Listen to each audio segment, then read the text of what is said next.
So it turns out that the derivative of a constant times a function is that same constant times the derivative of the function. You can pull constants, you can pull constants out of the derivative, and this is called the constant multiple rule. And let's prove why it's true. Let's see why it's true, and then I'll try to explain it graphically as well, and then we'll wrap up this whole video lecture with one example.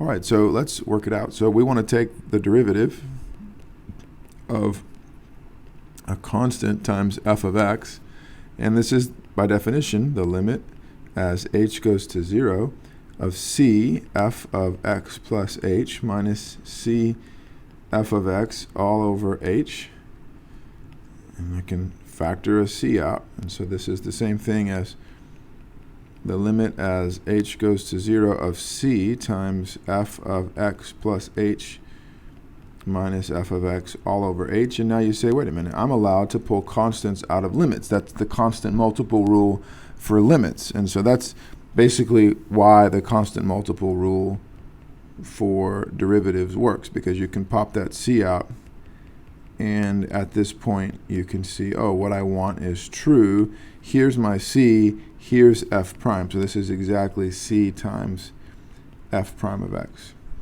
Okay, why is this true? Well, when you take a function, let's assume for simplicity for now that c is a positive number.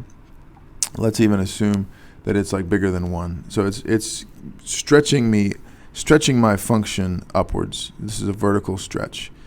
And when you think about that, you take your original function, multiplying by c is going to vertically stretch you, and then you want to know what's the difference in the slopes of the tangent lines. Let's say at this x value.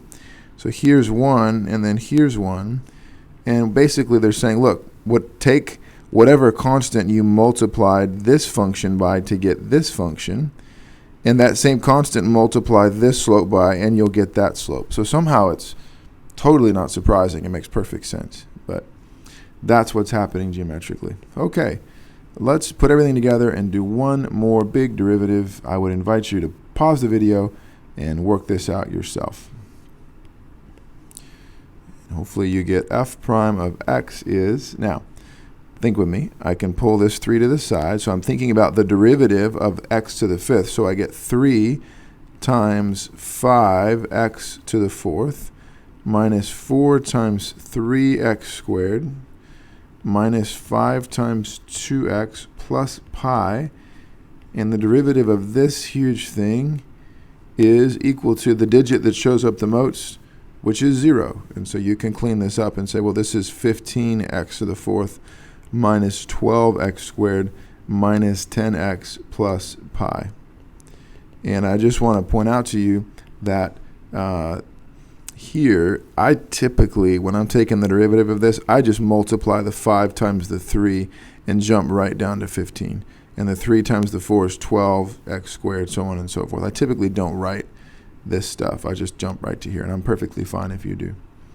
All right, well, great job. That's the worksheet. Now, I've got one more rule I want to show you from 2.4, and then I want to do a bunch of examples with you. Some of them are examples that aren't just examples. They're key facts we're going to need to know. So we'll pick that up in the next round of videos. I'm going to label this worksheet 2.3 and the next stuff that I do 2.4, but there is some overlap if you're looking at how the book does it.